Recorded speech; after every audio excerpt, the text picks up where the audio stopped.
Instruments you've never heard of that sound unbelievable. Let's take a look at the top 15 most rare instruments.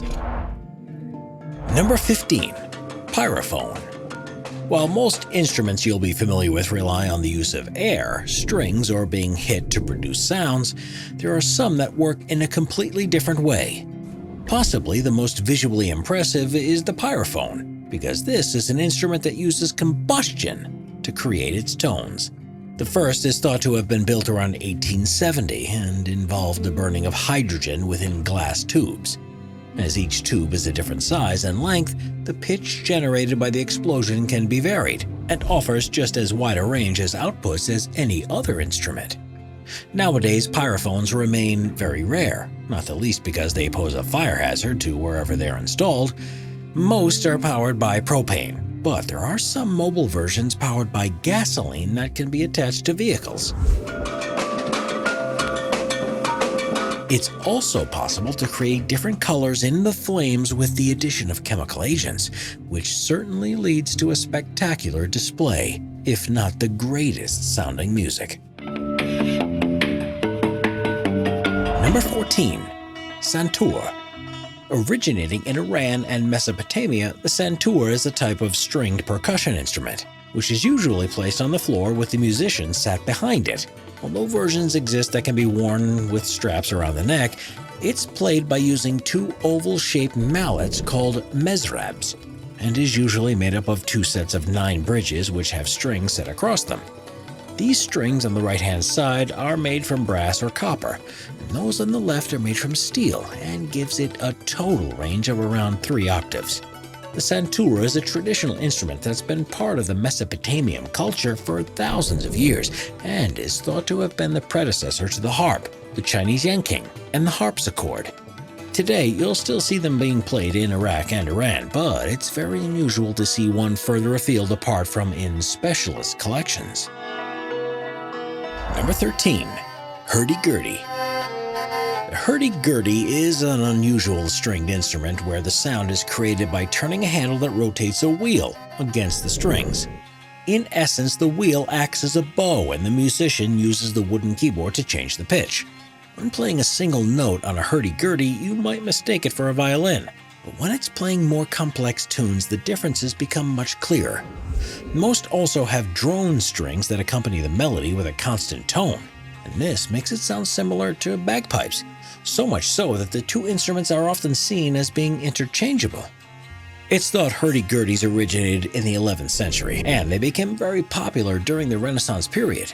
Towards the end of the 17th century, however, tastes in music were beginning to change, and instruments that had the capability to produce sharper and clearer tones became more in demand, leaving the HurdyGurdy to become an instrument of the lower classes.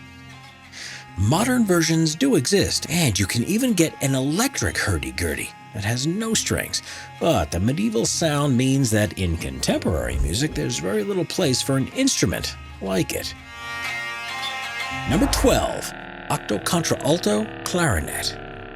Clarinets are one of the most recognizable instruments, having played a prominent role in orchestras since the late 18th century.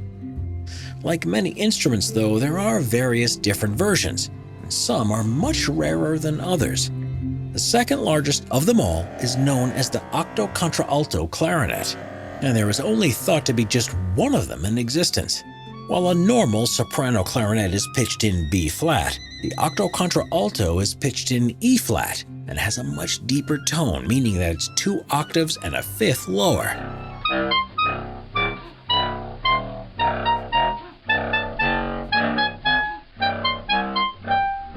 Of course, one of the reasons you'll never see the instrument is that there's very little music that's actually been written for it. There are only 3 known pieces, each of which were written by a Norwegian composer called Terje Lerstad. There are no full recordings of them being played. The wavelength of these vibrations created by the instrument means that it can only be played in a large room to be heard properly. And unless you have incredible speakers on your computer, it's almost impossible to get an impression of what it actually sounds like in real life without being there in person. Number 11. Hardanger Fiddle. The Hardanger Fiddle is a traditional instrument from Norway, and while on the surface it may look like a highly decorated violin, there are a number of differences that make it something very unique. Instead of having 4 strings like a violin, they have 8 or 9, 4 of which are plucked or bowed in the normal way, with a further 4 or 5 sympathetic strings that vibrate when the main 4 are being played. The earliest known use of a Hardanger fiddle dates back to 1651, although the original design was much rounder and more narrow, and it was only in the 19th century that they were made in a more similar way to a violin, although with thinner wood. Pieces of bone are often used to make the pegs and the edges, and there's usually a carved dragon, lion, or a woman as part of the scroll. Black ink is used to make the other markings, known as rosing, and they are tuned in the note of D, meaning it's a transposing instrument. In recent years, they have become more popular around the world, particularly in Japan, but it's still very unlikely to see one being played unless you're at a folk or cultural performance. Number 10. Cajon. Originating in Peru, the cajon is a percussion instrument that's made from wood. It's a box shape, which means the musician can sit on and is played by slapping the faces with the hands or brushes and sticks. The impacts create a sound inside, and there's a sound hole on the rear side for it to echo out of. Traditionally, they were simply wooden boxes, but now alternative versions are made that include stretched cords across the top panel, which creates a snare-like effect. The first records of cajons being used date back to the 16th century, and they were invented by slaves who had very little else with which to create music. By the time slavery ended on the continent, the instruments had become an integral part of the musical landscape and continue to be synonymous with traditional Peruvian and Spanish performances. Number 9. Hydraulophone. Hydraulophone is the term given to an instrument where the sound is created by the use of water.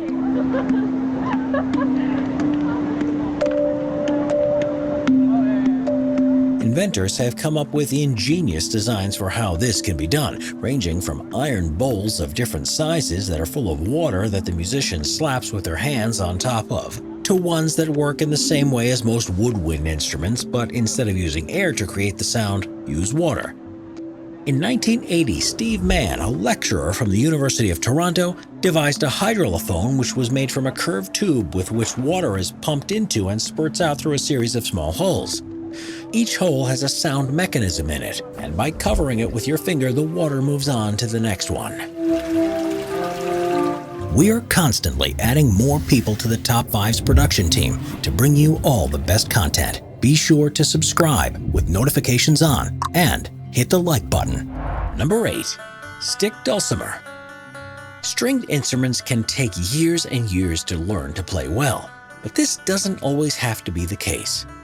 The stick dulcimer is generally seen as one of the easiest to pick up, and with some practice, you'll soon be able to perform a decent tune. Inspired by Egyptian long-neck lutes, they are made from lightweight wood and have only 3 strings. All 3 are strummed together and are usually tuned to a D, an A, and a D, something that's known as mixolydian tuning. Looking like a small guitar with a long neck, the fretboard opens up into the soundbox, and they're held in the same way as a guitar, but are designed to be much easier to play because, with a diatonic scale and 3 strings, it means that no matter what notes you'll strum, it'll sound good. Number 7. Sea organ. Usually, when someone designs an instrument, the intent is for them to be mass-produced so plenty of people can learn to play them. But occasionally, someone builds such a unique idea that only one is ever made. And in the case of the sea organ, it can even play itself. It was installed in the Croatian seaside town of Zadar, and while it's similar to ones in San Francisco, California and Blackpool, England, it's truly unique. As you walk down the large white steps towards the water, you may not think there's anything unusual there, but you'll soon begin to hear the sounds being produced by the 35 tubes and resonating cavity that are beneath. Small holes in the steps allow the sound to project out, with the volume and pitch fully dependent on the power of the waves. The music being played will therefore never quite be the same, but is created continuously and isn't reliant on someone to operate it. Number 6. Balalaika. Russia is known for its rich musical heritage, but one of the more unusual instruments that were designed in the country is the balalaika. Around since at least 1688, it's noticeably similar to a guitar, but with some obvious differences. First is that it's triangular in shape and there are 3 strings instead of 4. Normally, 2 of the strings are tuned to the same note, with the third tuned to a perfect 4th higher, and can be used to play both melodies and chords. They're often used in Russian folk music and dances, but they aren't commonly seen outside of the country. The balalaika is therefore seen as one of the main instruments that represent Russian culture, and will be seen at events that showcase it. During the opening performance of one of the semi-finals of the Eurovision Song Contest in 2009, for example, Alexei Arapovsky, who is seen as one of the leading modern balalaika players, performed a solo because organizers wanted an event to have an increased Russian feel to it. Balalaikas come in a range of different sizes, from the smallest and highest pitch, the descant balalaika, which is 18 inches long, to the largest and lowest pitched, the contrabass balalaika, which is up to 65 inches long. They're all played with either the fingers or a pick, and there are even some balalaika orchestras where traditional classical music is arranged to be played using just the various forms of the instrument. Number 5. Hyung. The hyung is a type of idiophone instrument, which means that it produces sound by vibrating itself rather than using strings, winds, or membranes, or any other secondary method. The UFO-like shape is made by combining 2 half shells of nitrided steel which are glued together. It's hollow inside and the notes are hammered into it during the manufacturing process. They are designed so the top, known as the ding, produces 1 note, while there are 7 or 8 tone fields around the surface, and 1 consistent note across the base section, which is known as the gu. The hyung is very similar to the steel pan, but was only developed recently, so took modern manufacturing and harmonic methods into account to produce something unique. Development on the instrument began in the year 2000, with the first version going on sale in 2001. They're only made in 1 small workshop in Bern, Germany, but were offered in 45 different sound models. Production of hyungs was ended in 2013 when the manufacturers turned their attentions to a different instrument. But as they are still trademarked, no one else is allowed to make them. There are therefore severely limited numbers in the world, and unless the owner is willing to part ways with theirs, they are virtually impossible to get a hold of and can cost up to $10,000. Number 4. Chapman Stick. In the late 1960s and early 70s, musicians were experimenting with a wide range of instruments, and this led to the development of the Chapman Stick. Closely related to the guitar, it has 8, 10, or 12 strings that are individually tuned and can be used to play melodies, bass lines, chords, or textures.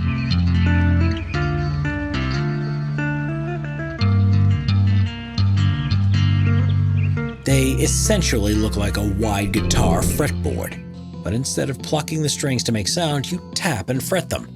Because both hands are freed up to do this, the Chapman Stick can be used to play a number of different notes at once, far more than is possible with other stringed instruments. Accomplished musicians can even play bass, chords, and melodies all at the same time. Since the introduction of the first wooden versions, there are now plastic and electric ones too, with 8 different recognized designs that range from between 34 and 36 inches long. The strings can be tuned to the player's style, and will tend to be higher if it's being used as the lead instrument, and lower if it's a support instrument. There are also alternative ways to play and hold them. While traditionally they're held on a shoulder strap and belt hook, they can be played in a seated position too, and some people even bow them to produce a completely different sound altogether. Number 3. Glass Armonica. If you've ever run a wet finger around the rim of a wine glass to create a sound, then you'll be more than familiar with the way that a glass harmonica works. But rather than being something you awkwardly play at a dinner table, a glass harmonica takes the principle to a whole new level. Technically known as a friction idiophone because the sound is produced by the friction of your hands on the glass, the phenomena behind the way the sound is produced has been studied for hundreds of years. Benjamin Franklin even designed his own glass harmonica, which involved mounting 37 bowls horizontally on an iron spindle, which would rotate, and the performer simply had to put their finger on the particular note they want. Subsequent designs included keyboards and the use of violin bows on the bowls, and there are more than 100 works that have been created specifically for a glass harmonica by renowned composers. At times during the 19th century, they were extremely popular because of their ethereal sounds, but amidst rumors that the instruments would make their players and audiences go mad, they became far less common. Now they're used as a novelty rather than a main instrument, and it's very rare to see one being played. Most that survive from the instrument's heyday are now in museums around the world. Number 2. Pipa. The pipa is a stringed instrument from China that has its origins at least as long ago as the 2nd century AD. Also known as a Chinese lute, the main wooden body is pear-shaped, which leads to a thin neck. They have 4 strings and between 12 to 26 frets and are designed to be plucked. They have long been an integral part of traditional Chinese music, and there are a number of playing techniques that can be used to create various sounds.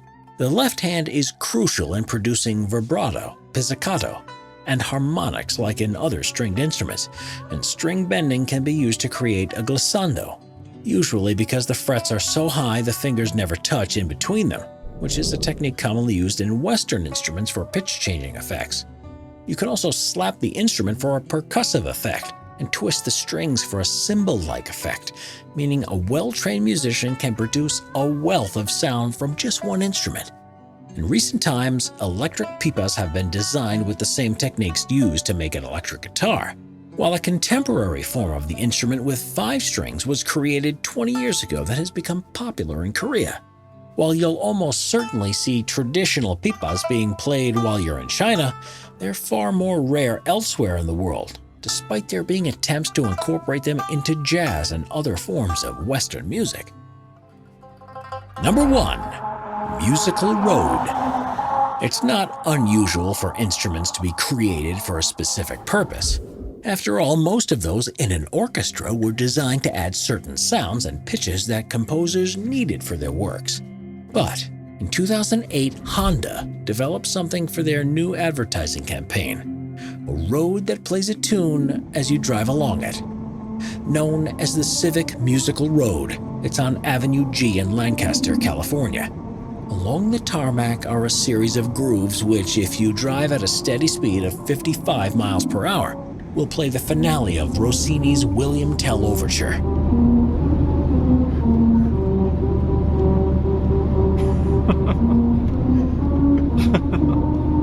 It uses a technique called tactile vibration to generate the notes as you drive over them, and the music can be heard inside the car as well as in the surrounding area. It's not the only musical road in the world, however, as there are also similar ones in Denmark, Hungary, Indonesia, Japan, and Mexico. Not only do they add some entertainment to drivers and passengers, but they're also used to help limit speeding, because they only properly work if you travel along them at the set speed. Subscribe to Top 5s for more and check out some of our other popular videos.